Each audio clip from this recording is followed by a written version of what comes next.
Hey there! Welcome back to another video. This time it is a review of the 1983 drama Silkwood.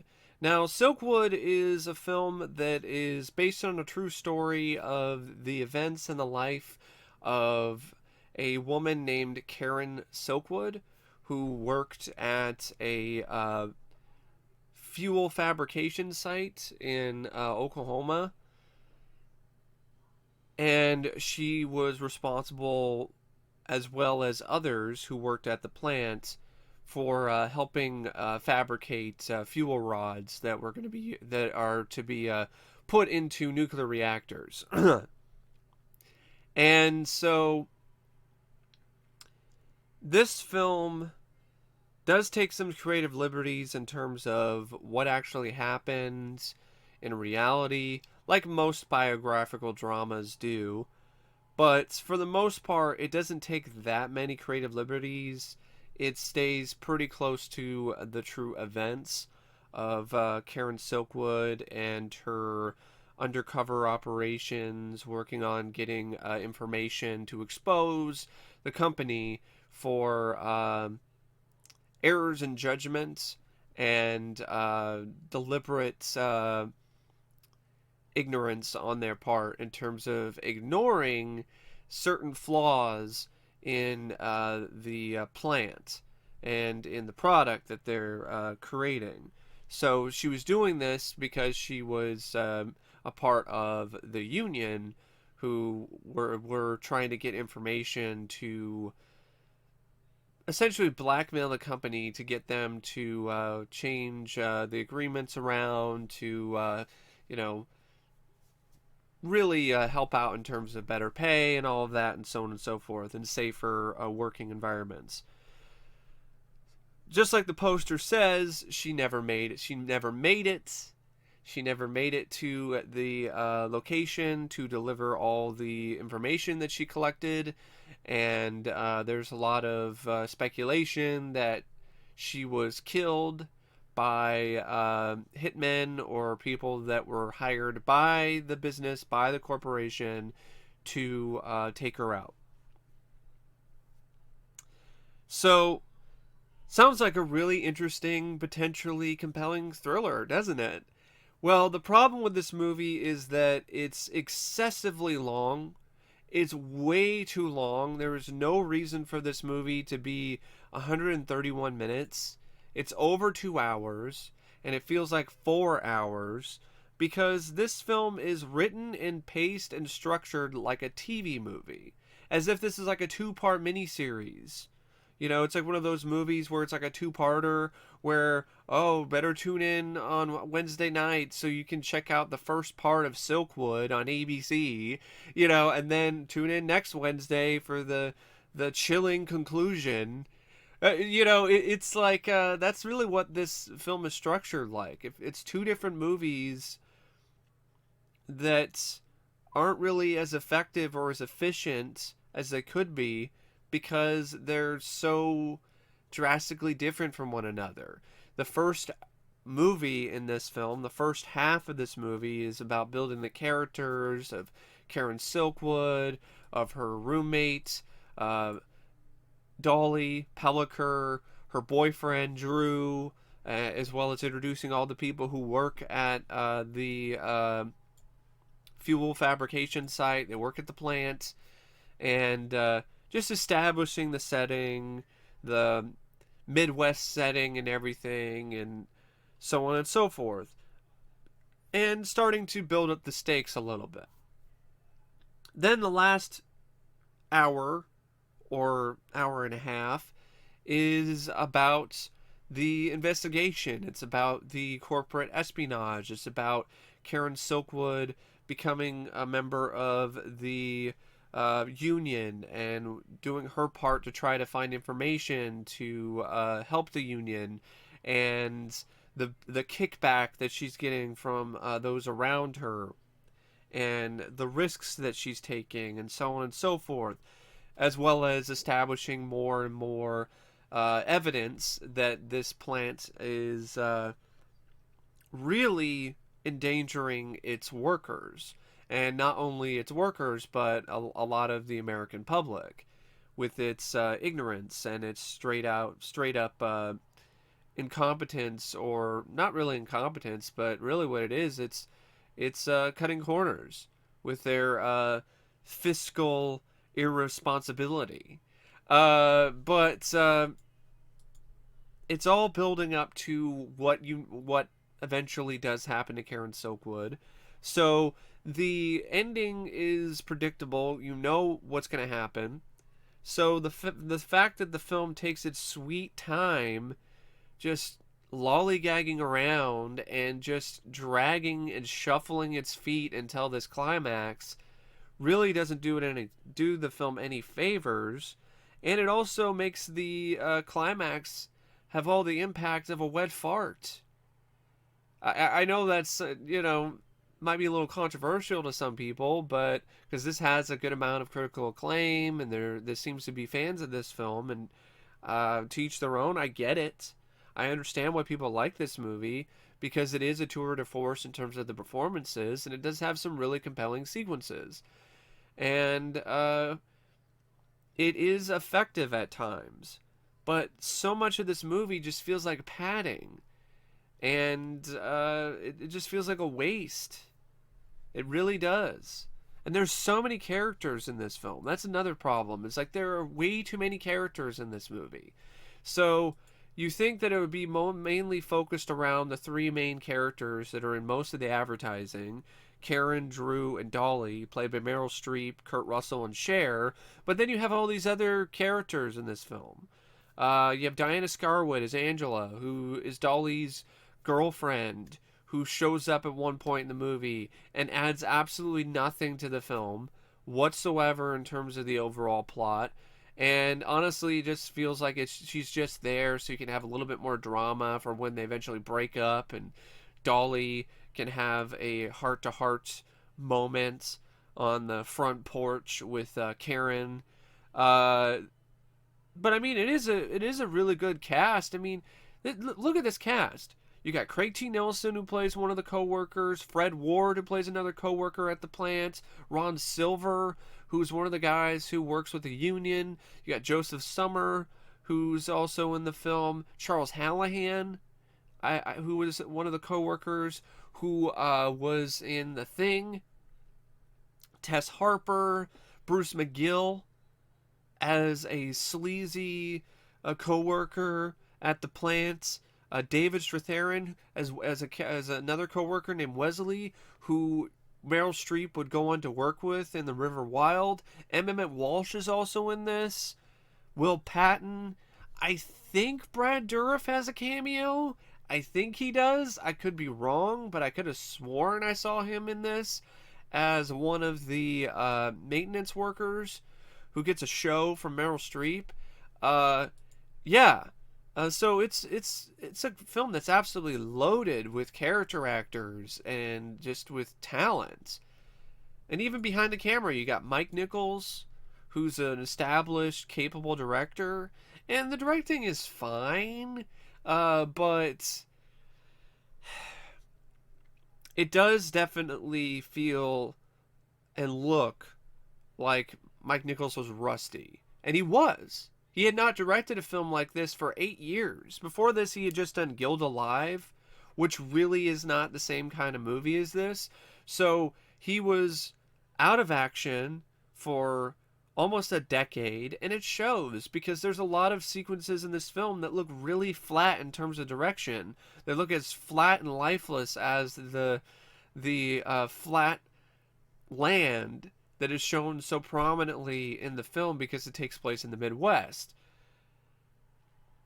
But there are also other shots that are really well done. But then there's other shots that look flat. It looks like they're shot on a soundstage, which I think some of them actually were.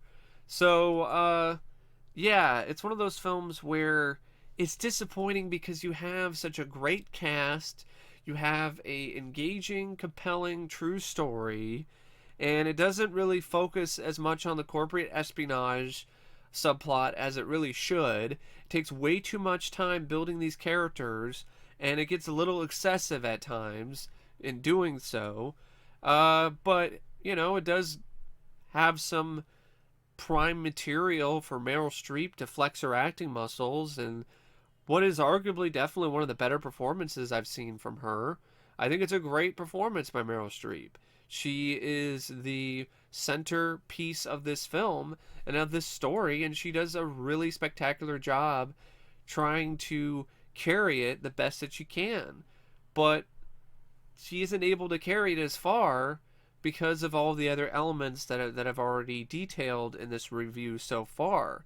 But she's not the only other actor that does a great job in this. I mean, you got Kurt Russell, who is also quite capable as Drew Stevens. Her boyfriend. It was really kind of refreshing to see Kurt Russell play just a regular guy.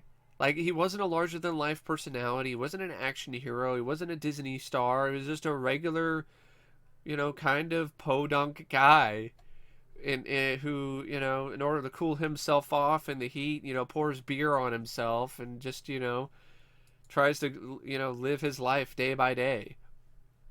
Cher was completely unrecognizable as Dolly, and also delivered one of her best performances. I've always felt that Cher was a fantastic actress. She was great in Moonstruck. She was great in Mask. She was also good in Suspect, Mermaids. Like, Cher is an actress that is not one of those singers turned actresses. She's a singer and an actress. She's one of those rare exceptions where a singer actually transitions into acting and nails the acting profession just as well as she did her musical profession. So she's extremely talented in terms of her musical talent as well as her acting ability. And it was just great to see her be a chameleon in this film as Dolly.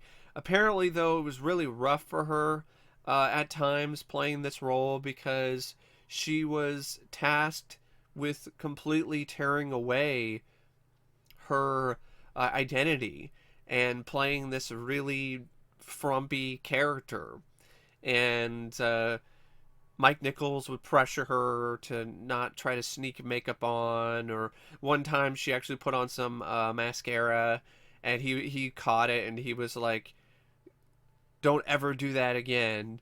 Yeah, so it was like one of those things where she had to really go against her nature as a celebrity, as a icon, and play this character that is just the epitome of frumpy. And she talked about how it was difficult for her because of how she was treated, or not necessarily treated, but how people viewed her as this character on the set. I mean, Kurt Russell, he said, like, who the fuck are you supposed to be? And she's like, that really affected Cher, and it would, because that's not something that she's ever used to. And but I think she handled it well.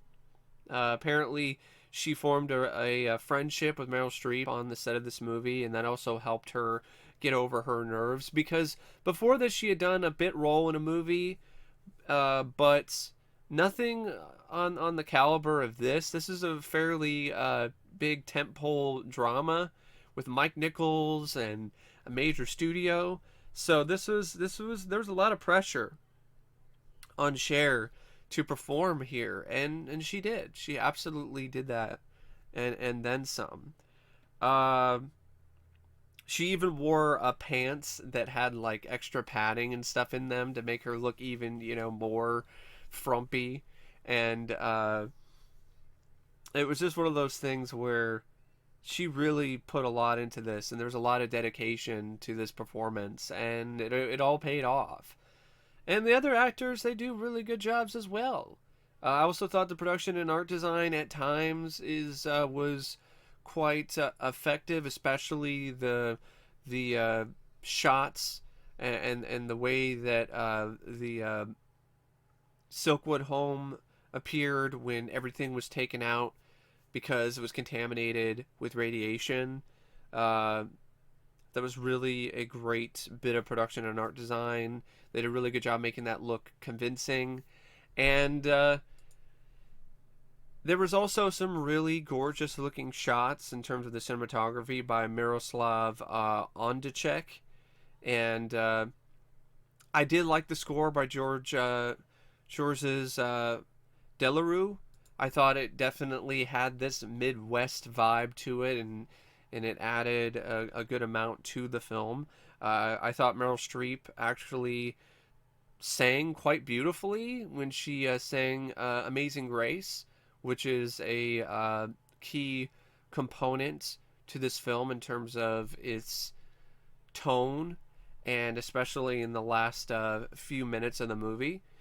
And the screenplay by Nora Ephron and Alice Arlen, it's there, but I think the screenplay is the biggest problem because it's just too much going on. It's a family drama, it's a workplace drama, it's corporate espionage, it's a, social commentary. It's just so many things that are jumbled together, and they all don't really fit very well. It's like she had a bunch of different puzzle pieces. I mean, these writers had a bunch of different puzzle pieces, and they didn't always fit, but they just forced them to fit into this framework, and it's just quite obvious to me. Um, and it's too bad because there is some really great potential for this story. I honestly would like to see Karen Silkwood's story adapted in a miniseries for Netflix or some other streaming platform, or a new adaptation of this story, because I don't think this is the end all be all interpretation of the story, despite how well acted it is at times. Because, like I said, the story just isn't very compelling as a whole. It starts off really solid with a really wonderful down home Midwest vibe and feel to it that's honestly quite charming. Then it shows you the reality of this, the dangers of working in this plant, and it's quite shocking, and definitely sticks with you. And a lot of the sequences in the film that really have impact have to deal with stuff like that. Uh, People, co-workers getting exposed to radiation, revelations that they're being lied to about the amounts that they're exposed to, and what it does to them, and how the amounts of radiation that their bosses are telling them that they can be exposed to without any ill effects are made up, and it's all a lie. And then the insinuation that possibly Karen Silkwood was poisoned by on purpose by the corporation and by the plant to prevent her from revealing the information that could ruin them. The consequences of that. Her home is completely destroyed. Everything is taken apart. Everything is scrubbed down. Everything is just removed and put into bags. Even photos of her kids just put into bags and barrels and just disposed of. And it's radioactive. Like, what happens when your life and yourself become radioactive? Like that's a really compelling bit of drama. And then you have the corporate espionage, where she's got to stay one step ahead of the business and of the plant workers and the people who work for them, to get the information to not only better the rest of the employees who work at the plant, but also the rest of the the rest of the world, because the stakes are high. Because if these fuel rods aren't really maintained properly, they can cause just mountains of pollution to occur, and cause really devastating effects on the environment and on everyone else around these plants. So, it's just one of those things where the stakes are pretty high. But the film is so obsessed with this Midwest persona and this Midwest tone and feel and vibe that it feels small. It feels as small as the small town values and vibes that are present throughout the film.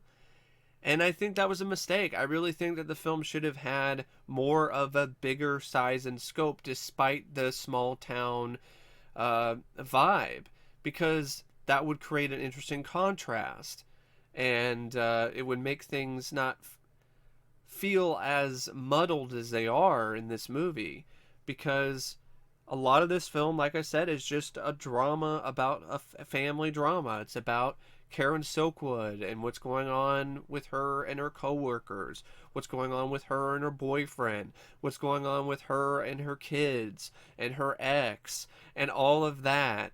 And then, how her decision to join the union is affecting everything else around her. And it's just one of those things where it's interesting and it works in small doses, but when you overdose on that kind of stuff, it's just not very interesting. It's very stock, it's very standard, it's very bland, and it's something that really should not have been as big of a focus for the film. I understand they're trying to humanize the character and make her more than just a legend, and I get that. But you can do that without overdoing it. And that's what I felt this film did. It overdid the humanizing of Karen Silkwood and those around them, and didn't really bother to really add a whole lot of cinematic elements to the story to really make it stand out and feel like it deserves a big screen treatment. It feels very TV movie. And I think if it was a TV movie, it was a two-part TV film, events on ABC, then I think that, I would be more kind to it, and the padding and all the other stuff would be stuff that I would be more acceptable and appreciative of. But as it is, as a tentpole film with a $10 million budget, directed by Mike Nichols, and distributed by 20th Century Fox, featuring a cast like Meryl Streep, Kurt Russell, and Cher, it just feels too small. And also, it doesn't do the story any favors either, because ultimately it's kind of forgettable because of this focus on the small town vibe and overall feel of the film and of the characters and of the story. This smaller scope makes the story, which admittedly is a big deal, feel rather small and tiny and inconsequential. And also there is this sort of defeatist vibe at times where it's like it doesn't matter what happens because, things are going to go down, and corrupt corporations are going to win. And I get it. I understand the reason for that as well. And the reason why, I've just realized, one of the reasons why this feels like an ABC movie is because ABC actually produced this. So ABC had a motion picture production company around this time. So ABC Motion Pictures was involved with this, as well as 20th Century Fox. No wonder it feels small in size and scope, because ABC actually did produce this. So, you got a TV studio who, I guess, trying to branch out into filmmaking, into feature films, and yeah, that's where their experience is. It's in TV. So, yeah, producers who probably were on the set and were like, yeah, it's fine. That looks fine. That screenplay is fine.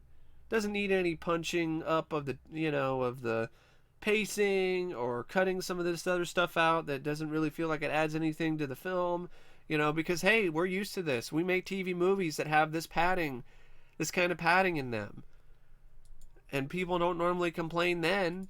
So, yeah, no wonder it feels like a TV movie. Now, apparently the original ending of the film was changed. When the film was in post-production, Mike Nichols and the editor Sam Osteen, by the way, the editing in this is also it's adequate. I wouldn't say the editing in this is excellent or particularly noteworthy. The editing in the film, at times, it's just kind of eh. There are other scenes where editing could have been better, and I really feel that they could have had a little bit more of a overall impact to them if they were edited better. But there are other sequences that are edited pretty well. So it's just not anything that's particularly spectacular. It's a yeoman's workman-like editing performance. But one of the sequences that stood out to me in terms of the editing that I didn't think was that well done was the climax, and the reason why is because it was changed. So the editor and the director ran into a problem regarding the way Karen's death was depicted. Karen McGee, the company for which Silkwood worked, threatened legal action against the film if anything was portrayed that was not 100% factual. As Osteen tells it in his 2001 book, Cut to the Chase, Karen in the original cut left the union meeting in the coffee shop with another friend following her out to give her the papers that she had left behind that she intended to share with the New York Times reporter she was meeting afterwards. Silkwood said goodbye to her friend, got into the car, and then started it, said Osteen. The moment she pulled into traffic, the headlights blinked on in the car parked behind her. This was the uh-oh moment. But I had to take that out. The shot of the lights blinking on. Now all you see is a time jump where she's driving at night and sees the headlights from the car behind her in her rear view mirror. The next shot is of her wrecked car, so in the final cut it wasn't as clear that someone was following her. I wish that was kept back in and would have made the sequence have more impact. I get why the company didn't want it to happen that way, but it's a film, and didn't these events already happen? And like, what is the film? The film is in a lot of ways, these biographical films are more close to historical fiction than they are actual history. So I don't really see why it's that big of a deal if there was a scene where the lights turned on. But that's just me personally. I will say this: the sequence when she's looking in her I can't say that word for some reason. In her rear view mirror, the sequence when she's looking in her mirror, that was a really well shot sequence because I like the way it was lighted. The lighting was set up in that sequence, and there's a nice use of shadows and everything. So yeah. Overall, I just wasn't really that big on this film, and it's disappointing because I was really looking forward to this movie. This is a pretty big letdown for me because I like the trailer, I like the concept, I read about Karen Silkwood, I like the cast, and they're not the problem, but the direction is pretty flat for a director of the caliber of Mike Nichols. The story is equally as flat and flaccid because it just doesn't really rise to the occasion except intermittently. So it's almost like the story has erectile dysfunction. I know that's probably not the right word to use for this kind of film, but you know, that's the kind of analogy that popped in my head. Maybe it just doesn't. Let's change the analogy to make it fit the film more. Silkwood doesn't really rise to its full capacity in terms of its potential power as a film and as a story, because I think the screenplay could have used a rewrite. Nora Ephron would go on to do a lot of work in Hollywood, but this is one of her first screenplays, and you can kind of tell. I don't know how much experience Alice Arlen has, but it seems like she's had a good amount of experience as a screenwriter. But apparently she's best known for Silkwood. Everything after that isn't really on the same caliber.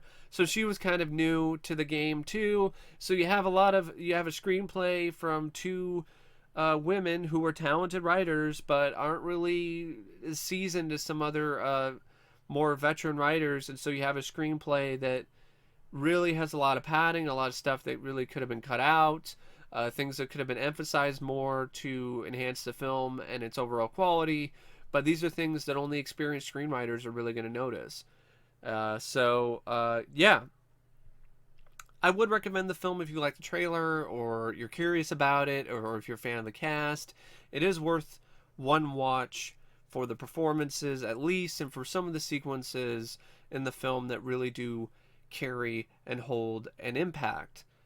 But overall, as a full film and as a full picture, it just feels a little incomplete. And it just leaves me wanting more. And it's a film that, while I admire and I appreciate certain aspects about it, there are crippling flaws in the structure that cause it to melt down in the end. And it's really too bad. So I don't really know what to say about Silkwood, except if I were to rate it out of 5 stars, I would give the film 2 out of 5. It's your typical 2 out of 5 star film, below average, at least for me personally, despite all of these particular accolades that the film has going for it. The story just is not gripping enough consistently. And the direction is a letdown considering who is behind the camera. But anyway, thanks for watching my review of Silkwood, and as always, I will see you later. See ya.